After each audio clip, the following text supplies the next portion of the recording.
Sir வணக்கம் sir. வணக்கம் sir. 2ஆம் ஆண்டு நினைவு அஞ்சலி விஜயகாந்துக்கு மக்கள் எப்படி பார்க்குறாங்க? மக்கள் என்ன சார் எப்படி பார்க்குறாங்கன்னா, மக்கள் வந்து விஜயகாந்த் வந்து தன்னுடன் வாழ்ந்துட்டு தான் இருக்கார் தான் இன்னமும் மக்களுடைய சிந்தனை, மக்களுடைய யோசனை எல்லாமே அதுதான்.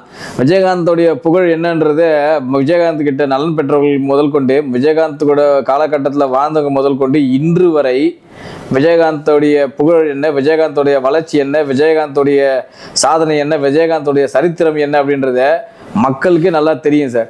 மக்கள் வந்து இப்போ என்ன யோசிச்சுட்டு இருக்காங்கன்னா, விஜயகாந்த் வந்து நம்ம வீட்டெல்லாம் போகலை, நம்மளை விட்டு நம்ம கூடவே தான் வாழ்ந்துட்டு இருக்காருன்னு நினச்சிட்டு இருக்காங்க எல்லாமே. இப்போ நான் எனக்கு வந்து கேப்டன் விஜயகாந்த் ரொம்ப பிடிக்கும் சார். நான் வந்து சொல்லப்போனால் கேப்டன் விஜயகாந்தோட தீவிரமான ரசிகன்.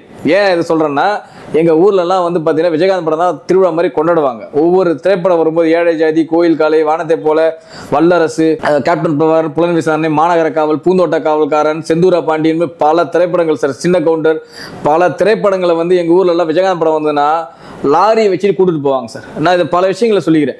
எனக்கு வந்து விஜயகாந்த் மீது வந்து தாக்கம் அதிகமான காரணம் இன்னும் விஜயகாந்த் படம் மட்டும் எல்லாரும் வச்சு கூப்பிட்டு போகிறாங்க. விஜயகாந்த் படம் வந்தால் மட்டும் வந்து ஒரு ஆளுக்கு வந்து காசு கொடுத்துருப்பாங்க, நாங்கள் படம் பார்த்து உங்களுக்கு கூட்டம் திரும்ப கூட்டு விட்டுருப்போம் அப்படின்றாங்களே என்ன அப்படின்னு விஜயகாந்த் சக்தி அப்படின்ற மாதிரி வந்து நான் பார்க்கும்போது என்ன, விஜயகாந்த் மீது எனக்கு ஆர்வம் அதிகமாச்சு. வசனங்கள் நல்லா பேசுவார், ஃபைட்டு நல்லா பண்ணுவார் அப்படின்ற மாதிரி ஆர்வங்கள் அதிகமாச்சு. நாட்கள் செல்ல ஆச்சுன்னா விஜயகாந்த் பேசக்கூடிய ஒவ்வொரு விஷயமும் நாட்டு மக்களுக்கு கரெக்டாக சொல்லக்கூடிய விஷயமாவே அமைஞ்சுது. எப்படி ஒரு ரஜினிகாந்த் வந்து ஒரு டைலாக் சொல்லுவார் சார், படையப்பால் நீங்கள் பார்த்துருப்பீங்கல்ல, வாழ்க்கையில் அதிகமாக ஆசைப்படுற ஆம்பளை அளவுக்கு அதிகமாக கோவப்படுற பொம்பளை நல்லா வாழ்ந்தா சரித்திரமே இல்லைன்னு சொல்லும் போதுனா வந்து உண்மையாக அது வாழ்க்கைக்குண்டான யதார்த்தம் சார். அது இப்போ அண்ணாமலை படத்தில் ஒரு டைலாக் சொல்லுவார், கெட்டு போனவன் நல்லா வாழலாம் ஆனால் நல்லா வாழ்ந்தவன் கெட்டு போகக்கூடாது அப்படின்னுவார். ஸோ இதெல்லாம் பார்க்கும்போது என்னென்னா வாழ்க்கைக்குண்டான ஒரு யதார்த்தமான விஷயமா தானே இருக்குது. அதே மாதிரி பார்த்தீங்கன்னா விஜயகாந்த் அவர்கள் பேசும்போதுன்னா பெரும்பாலும் வந்து நாட்டுப்பற்று, தேசப்பற்று, இது மாதிரி படங்கள் வந்து நிறைய வசனங்கள் பேசுவார். அவர் வசனங்கள் பேசினா மக்களிடையே வந்து ஈர்த்தது. எனக்கு தெரிஞ்சு வந்து தென்னிந்தியாவிலேயே வந்து விஜயகாந்த் மாதிரி பக்கம் வசனம் பேசக்கூடிய நடிகர் எவனுமே இல்லையே. யாரோ ஒருத்தர் சொல்ல முடியுமா? நம்ம யாரோ ஒரு நடிகர் சொல்ல முடியுமா சார்? 2-3 பக்கம் டைலாக் பேசுவார் சார் உட்காந்து விஜயகாந்த். கேப்டன் கோர்ட் சீன் எடுத்துங்க, கடைசியில் எவ்வளோ நேரம் பேசுவார் சார். அவர் நரசிம்மா படத்தில் அந்த தீவிரவாதி கிட்ட ஸ்டீமன் கிட்ட பேசுவார் சார். எவ்வளோ நேரம் சார் பேசுவார்? பாகிஸ்தானுக்கு இந்தியாவுக்கு என்னடா ஒற்றுமை அப்படின்னு கேட்பாரு. என்னடா பேசுவார். ஒரு இந்த நாட்டோடைய குடியரசுத் தலைவரே ஒரு முஸ்லீம்டா, அங்கே ஒரு வார்டு மெம்பர் போட்டியிட முடியுமான்னு கேட்பாரு. இந்த நாட்டோடைய கிரிக்கெட் தலைவர் வந்து கேப்டன் அணியோட கேப்டனே ஒரு முஸ்லீமா இருந்திருக்காரு, அங்கே ஒரு ஹிந்து கிரிக்கெட் விளையாட முடியுமான்னு கேட்பாரு. இங்கே எத்தனையோ இடங்களில் மசூதி இருக்காங்க, எங்கேயாச்சும் ஒரு ஊரில் ஒரு சின்ன கோயில் இருக்கா அப்படின்னு மாதிரிலாம் கேட்பாரு. ஸோ இதெல்லாம் பார்க்கும்போது என்ன ஆகுனா, உணர்ச்சி பொங்கக்கூடிய வசனங்கள்லாம் பார்த்தீங்கன்னா விஜயகாந்த் அவர்கள் நிறைய விஷயங்கள் பேசுவார். அவர் பேசுனா மக்களிடையே நிறைய ஈர்ப்புகளை ஈர்த்தது. ஸோ அந்த வகையில் பார்க்கும்போது மக்கள் யாரும் அவ்வளோ ஈஸியாக விஜயகாந்த் மறந்துட மாட்டாங்க சார். சார் இந்த வாழ்ந்தவர் கோடி மறைந்தவர் கோடி, மக்கள் மனதில் நின்றவர் யார் அப்படின்ற மாதிரி புரட்சி தலைவர் பாட்டுக்கு ஏற்ற மாதிரி மக்கள் மனசில் நிற்கக்கூடிய ஆட்கள் பார்த்தீங்கன்னா தமிழ்நாட்டில் பார்த்தீங்கன்னா கை விட்டு எண்ணிடலாம் சார். இவங்கெல்லாம் எத்தனை வருடங்கள் ஆனாலும் எத்தனை தலைமுறைகள் தாண்டியும் இவங்களெல்லாம் மறக்கவே முடியாது. நீங்கள் இன்னும் சினிமா துறை கூட எடுத்து பாருங்க சார். ஒரு பி.யு. சின்னப்பா, ஒரு தியாகராஜ பகதன் அந்த காலத்தில் வந்து இன்னும் சொல்லிட்டு தான் இருக்கோம். நம்ம பி.யு. சின்னப்பா காலத்தில் சொல்லிட்டு தான் இருக்கோம். பி.யு. சின்னப்பாவோட படம் இங்கே எவனாச்சும் பார்த்துருப்பான இன்னைக்கு வரைக்கும்? தியாகராஜ பகவத் படத்தை இங்கே எவனாச்சும் பார்த்துருப்பானா? யோசிச்சு பாருங்க. எனக்கு தெரிஞ்ச எல்லாம் எம்ஜிஆர் சிவாஜி காலத்துக்கு அப்புறம் திரைப்படங்கள் நிறைய பார்த்துருப்பாங்க. இன்னும் எம்ஜிஆர் படமே நிறைய பேர் பார்த்துருக்க மாட்டாங்க. எம்ஜிஆர் ஒருத்தர் இருந்தார், எம்ஜிஆர் ஒருத்தர் சூப்பர் ஸ்டாராக திகழ்ந்தார் அப்படின்னு தான் தெரியுமே தவிர எம்ஜிஆர் புகழ் நம்ம இன்னைக்கும் பேசிக்கிட்டு இருக்கோம். ஒரு சிவாஜி சாரோட புகழ் நம்ம இன்னைக்கும் பேசிக்கிட்டு இருக்கோம். ஏன் பேசிட்டு இருக்கோம்? அதான் சொல்லல, வாழ்ந்தவர் கோடி மறைந்தவர் கோடி, மக்கள் மனதில் நின்றவர் யார் அப்படின்றது உதாரணம் பார்த்தீங்கன்னா சில பேருக்கு தான் சொல்ல முடியும். ஒரு அரசியல் ரீதியாக இருக்கட்டும், ஒரு சினிமா ரீதியாக இருக்கட்டும், ஒரு நல்ல மனிதர்கள் ரீதியாக இருக்கட்டும், இந்த ரீதியாக பார்க்கும்போது என்னன்னா நம்ம ஒரு கையை விட்டு எண்ணிடலாம். ஒரு அறிஞர் அண்ணா, ஒரு கர்ம வீரர் காமராஜர், ஒரு பசும்பொன் முத்துராமலிங்க தேவர், ஒரு கக்கன் ஐயா, இது மாதிரி கையை விட்டு எண்ணிடலாம். இவங்களுக்கு எத்தனை ஜென்ரேஷன் ஆனாலும் இவங்களுடைய புகழ் வந்து என்றைக்குமே மறையாது சார். மக்கள் மனசு என்றைக்குமே மறையாது. அந்த வரிசையில் இருக்கக்கூடிய நபர் தான் நம்ம கேப்டன் விஜயகாந்த். ஸோ அவருடைய 2ஆம் ஆண்டு நினைவு அஞ்சலியாக இருந்தால் கூட 2 ஆண்டுகளாக அவர் வந்து மக்கள் வந்து யாரும் வந்து யோசிக்கவே இல்லை. அந்த மனிதர் இன்னும் வாழ்ந்துட்டு தான் இருக்கார், உயிரோடு தான் இருக்கார். அப்படி தான் வந்து இன்னைக்கு தமிழ்நாட்டு மக்களும் அப்படி தான் நினச்சிட்டு இருக்காங்க சார். நீங்கள் அரசியல் ரீதியாக பல கருத்துக்கள், பல விஷயங்கள், பல விமர்சனங்கள் இருந்தால் கூட இன்றும் மக்கள் மனதில் நீங்க இடம் பிடித்திருக்கக்கூடிய நபர்ல முக்கியமான நபர் விஜயகாந்தும் ஒருவர். அவர் எப்போவுமே சார் அவங்க ஆஃபீஸில், பாண்டி பஜாரில் அவங்க ஆஃபீஸில் மத்தியானம் லஞ்சு நிறைய ஒரு 50 பேர் 10 மணிக்கு நான் எப்போவுமே பார்ப்பேன் சார். அதுக்கு பின்னாடி தான் எங்கள் ஆஃபீஸ் இருந்தது. அப்போ டெய்லி பார்ப்பேன், டெய்லி சாப்பாடு போடுவார் சார். அது எப்படி சார் ஆகும் சார்? அதாவது சார் ஒரே ஒரு விஷயம் தான் சார் சொல்ல முடியும். இன்னைக்கு நம்ம வந்து நம்ம இன்சல்ட் பண்ணுறதுன்னு இருக்கிறது சார். இன்னைக்கு ஏதாச்சும் ஒரு நடிகர் வீட்டு வாசலில் தண்ணி வச்சிருக்காங்களா சார்? ஏதாவது ஒரு நடிகர் வீட்டு வாசல் தண்ணி இருக்கா? யாராச்சும் சொல்ல முடியுமா சார்? ரோட்டில் நடந்து போகிறவங்க தண்ணி குடிச்சிட்டு போகலாம். சம்மர் டைம் கூட வச்சதில்லை சார், உங்களுக்கு தெரிய நினைக்கிறேன். வெயில் காலத்தில் கூட ஏதாவது சொல்லுங்களேன், எச்ச கையால் கூட காக்கா ஓட்டாத இருந்தால் இங்கே நிறையா. ஆனால் அந்த மனிதர் அவ்வளோ பேருக்கு வந்து சாப்பாடை போட்டிருக்காரு. பசின்னு எவனும் வந்துடக்கூடாது சார். நான் ஒரு வேளை சாப்பிட்ருக்கேன் சார். நான் ஒரே ஒரு வேளை தான் சார் விஜயகாந்தோடைய அந்த இதில் நான் சாப்பிட்ருக்கேன். நான் நிஜமாக சாப்பிட்ருக்கேன். என்னை சாப்பிட்ட அந்த நன்றியை வந்து நான் இன்னும் நினச்சிக்கிட்டு இருக்கேன். அந்த மனிதன் நீ 1008 விமர்சனம் வையா, எனக்கு அந்த மனுஷன் எனக்கு நான் பச்சை இருமே எனக்கு ஒரு வேளை சோறு போட்டான் அந்த மனுஷன், இங்கே எவனும் போடலையா, அந்த டைமில் எனக்கு போட்டவன் விஜயகாந்த். அந்த மனுஷன் நான் அதை சொல்லுவாங்கல்ல, நாய் நன்றி உள்ளதுன்னு எப்படி சொல்கிறோமோ அந்த மாதிரி தான் சார் விஜயகாந்த் கிட்ட சாப்பிட்ட அனைவருமே நன்றி உள்ளவர்கள் சார். உண்மையை சொல்ல போனால் அந்த மனிதர் போட்ட சாப்பாடை இன்னைக்கு வரைக்கும் சார் எவனுமே போடல சார். இங்கே எத்தனை மினி ஸ்ட்ரீட் வாசலில் இருக்குது சார், எத்தனை மினி ஸ்ட்ரீட்டில் சாப்பாடு போடுறாங்க சார், எத்தனை எம்எல்ஏ வீட்டு வாசலில் சாப்பாடு போடுறாங்க சொல்லுங்க பார்க்கலாம். அவங்க ஏதோ பிறந்த நாள் இதுவே இல்லை கட்சி தலைவரோட பிறந்த நாள் தான் போடுவாங்க. ஆனால் விஜயகாந்த் வீட்டு வாசலில் விஜயகாந்தோடைய கல்யாண மண்டபத்தில் ஏதாச்சும் விசேஷமா விஜயகாந்த் சாப்பாடு போனீங்கன்னா தலையெழுத்தா? நீங்கள் ஓட்டே போடலையா, ஓட்டே போடாத கூட நீங்கள் சாப்பிட்டுட்டு இருக்காங்க அந்த அந்த இதில் யோசிச்சு பாரு. இல்லை உண்மை இல்லைன்னு மறுக்க முடியுமா? அங்கே விஜயகாந்த் ஓட்டு போட்டு தான் சாப்பிட்டுட்டு இருக்கானா? விஜயகாந்த் ஓட்டே போடாதெல்லாம் கூட சாப்பிட்டுட்டு இருக்கான். அந்த சாப்பாட்டுக்கு நன்றி இருந்தானுங்களா சார் இன்னைக்கு இவனுங்க? இருந்தாங்களா இன்னைக்கு? அவர் போனதுக்கப்புறம் ஐயோ போச்சே அம்மம்மா போச்சேன்னு புலம்புறானுங்க உட்காந்துக்கிட்டு. ஏன்னா இருக்கும்போது ஒரு மனுஷனுக்கு ஒரு கிளாஸ் தண்ணி கொடுக்க மாட்டேன்றீங்க, சத்ததுக்கு அப்புறம் கொடக்கடமா தீர்ந்து பாலை ஊத்துறீங்க, என்னையா உலகம் இது அப்படின்ற மாதிரி கேட்க தோணுது. அந்த மனிதர் அன்னைக்கு இல்லை சார், அன்னைக்கு அவர் போட்ட விஷயத்த இன்னும் கடைப்பிடிச்சிட்டு தான் சார் இருக்காரு. அவங்க குடும்பம் இன்னும் அதை கடைப்பிடிக்குது பாருங்களா. வேண்டாம் சொல்லி தூக்கி வச்சு போது எவ்வளோ சார் ஆமா, என் புருஷனே போயிட்டா நான் ஏன் அதெல்லாம் பண்ணணும்னு சொல்லி அண்ணியா நினைக்கலாம்ல. ஏன் நினைக்கிறாங்களா அவங்க மேலே 1008 விமர்சனம் இருக்குன்னு சார் நினைக்கிறாங்களா சார் அவங்க? இன்னைக்கு வந்து நான் தான் கட்சி ஆரம்பிச்சிட்டேன், இதை ஆரம்பிச்சிட்டேன், நான் தான் வந்து இந்த நடிகர் அந்த நடிகர் சொல்லி உருட்டிட்டு இருக்காங்களே.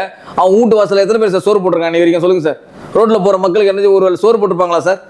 ஒரு தண்ணி எதுவும் கொடுத்துருப்பானா சார்? அவங்களாம் இவெல்லாம் பேசுகிறானுங்க உட்காந்துக்கிட்டு. நாங்கள்லாம் வந்து கூட்டத்தை கூட்டிட்டு உடனே வந்து இவ்வளோ பெரிய இதுவும் உட்காந்துக்கிட்டு பேசுகிறானுங்க பாரு இவனுங்களாம். விஜயகாந்த் சார், விஜயகாந்த் போட்ட சார் நான் சொல்கிறேன் சார், விஜயகாந்த் போட்ட சாப்பாடை சாப்பிட்டா ஓட்டு போட்டால் கூட விஜயகாந்த் ஒரு சக்தியாக திகழ்ந்துருப்பார் சார் அரசியலில். அந்த நன்றியை மறந்துட்டானுங்களே. அப்புறமா சார் அவங்க அப்பா கட்சி ஆரம்பிச்சாரு, அந்த கட்சியை பையன் காப்பாற்றுவாரா சார்? சார் பையன் காப்பாற்றுவாருன்னா இப்போ இவர் மூணாம் பங்காளி காப்பாற்றணும்லாம் ஒன்றும் கிடையாது சார். கட்சியை வந்து பலப்படுத்தி அவங்க வந்து அவங்களுடைய ஸ்ட்ராட்டஜினா எடுக்க போகிறாங்க, அப்பாவுடைய பேர் எப்படி காப்பாற்றணும் அப்படின்ற மாதிரி அவங்க ஐடியா எடுக்கணும் சார். ஏன்னா இது அரசியல் வந்து ஒரு பெருந்தலைவர் இருக்கும்போது இந்த காலங்காலமாக இருந்துட்டு இருக்க கட்சி கிடையாது. உங்களுக்கு தெரியும் 2005 தான் ஓப்பன் ஆன கட்சி இது. 2025 ஓப்பன் ஆன கட்சி. ஒரு 10 வருஷம் தான் அவரால் வந்து ஒரு சாதிக்க முடிஞ்சுது அரசியல் ரீதியாக நான் சொல்ல போனால். ஸோ அதுக்கப்புறம் அவரால் சாதிக்க முடியல. அதுக்கப்புறம் உடல்நிலை சரியில்லாத காரணம், பல காரணங்கள், அரசியல் சூழ்ச்சிகள், வலைகள் எல்லாம் சிக்கி சின்னாமனமானவர் தான் விஜயகாந்த். ஸோ அந்த நிகழ்வு வந்து இப்போ இருக்கிறதெல்லாம் வந்து பார்த்தீங்கன்னா அவருடைய விஜய் பிரபாகரனுக்காக வாங்குற ஓட்டு வங்கின்னு நம்ம சொல்லிட முடியாது. ஆனால் விஜயகாந்தோடைய மக்கள் மனசு இருக்கிற அந்த இடம் வந்து தனது மகனுக்கும் ஆதரவு தெரிவிப்பாங்க அப்படின்ற ஒரு நல்ல இடத்துல. ஏன்னா விஜய் பிரபாகரன் மேலே ஒரு பிளாக் மார்க் கிடையாது. ஒன்று அவர் மேலே ஊழல் குற்றச்சாட்டோ இல்லை நாட்டு மக்களை ஏமாற்றி எதுவும் பண்ணலை. அவர் மட்டும் அவர் வேலையை பார்த்துட்டு இருக்காரு. தனது கட்சியை எப்படியாச்சும் நம்ம காப்பாற்றணும், தனது தந்தையோட நல்ல பேரை நம்ம திரும்ப மீண்டெடுத்து நம்ம கட்சி திரும்ப பலப்படுத்தணும் அப்படின்னு தான் யோசிப்பாங்க. இதை காப்பாற்றுறதெல்லாம் வந்து மக்கள் கையில் தான் இருக்குது, அவர் கையில் கிடையாது. அவர் பங்கு சிறப்பாக செஞ்சுட்டு தான் இருக்காரு. விஜயகாந்துக்கு ஆதரவு தந்த அதே மக்கள் விஜய் பிரபாகர் அதை தெரிவிப்பாங்க. நிச்சயமாக அதெல்லாம் தெரிவிக்காமல் இருக்க மாட்டாங்க. ஏன்னா நீங்கள் தெரிய நினைக்கிறேன், தமிழ்நாட்டில் கிட்டத்தட்ட கம்மி ஓட்டில் வந்து இந்த பார்லிமெண்ட் எலெக்ஷன் தோத்த ஒரே ஒரு கேண்டிடேட்டு கேப்டன் விஜயகாந்தோடைய சன் விஜய் பிரபாகர் தான். கிட்டத்தட்ட ஒரு 3000 ஓட்டு வித்தியாசம் தான் தோத்தார், உங்களுக்கு தெரியும் நினைக்கிறேன். ஸோ மற்ற எந்த ஒரு இதாலும் முடியாத நிகழ்வு வந்து அவர் நிகழ்த்தி காட்டினார்ல. மற்ற தோத்தவங்க எல்லாமே பாருங்கள் எப்படி குறைஞ்சபட்சம் ஒரு 20,000-30,000 ஓட்டாச்சும் டிஃப்ரெண்ட் இருக்கும். ஆனால் பார்த்தீங்கன்னா விஜயகாந்தோடைய சன் அந்த தொகுதி மட்டும்தான் அவர் வெறும் 3000 ஓட்டில் தான் தோத்தார். உங்களே யோசிச்சு பாருங்க. அது கூட பார்த்தீங்கன்னா ராதிகா மேடம் நிற்கவே தான் அவங்க தோத்தார். ராதிகா மேடம் நிற்கலப்பா, அந்த கூட்டணி ஓட்டு இவர் தானே ஊர்ந்துருக்கோம். ஏன்னா கூட்டணி இல்லைல்ல, இப்போ பார்லிமெண்ட் எலெக்ஷனில் கூட்டணி இல்லாமல் நின்னாங்க அவங்க. யார் ஏடிஎம்கேவும் விஜயகாந்த் கட்சி கூட்டணி நின்றதுனால பிஜேபி கூட்டணி இல்லை. இப்போ பிஜேபி தனியாக ஒரு கேண்டிடேட் தானே அங்கே ஒரு 90,000 ஓட்டு போச்சு. இப்போ அந்த கூட்டணியில் இப்போ அந்த 90,000 ஓட்டு இவர் தானே வந்திருக்கோம். இப்போ அவர் தானே எம்பியாக இருப்பார். ஸோ அப்படிலாம் பார்க்கும்போது என்ன ஆகுதுன்னா உண்மையிலே வந்து ஒரு நல்ல சக்தியாக தான் சார் திகழ்வார். விஜய் பிரபாகர் பொறுத்தவரை தெளிவாக சார் நிறைய மேடைகளை நம்ம பார்க்குறோம், நிறைய ப்ரெஸ் ரிலீஸ் நம்ம பார்க்குறோம், ப்ரெஸ் மீட்டில் பார்க்குறோம்.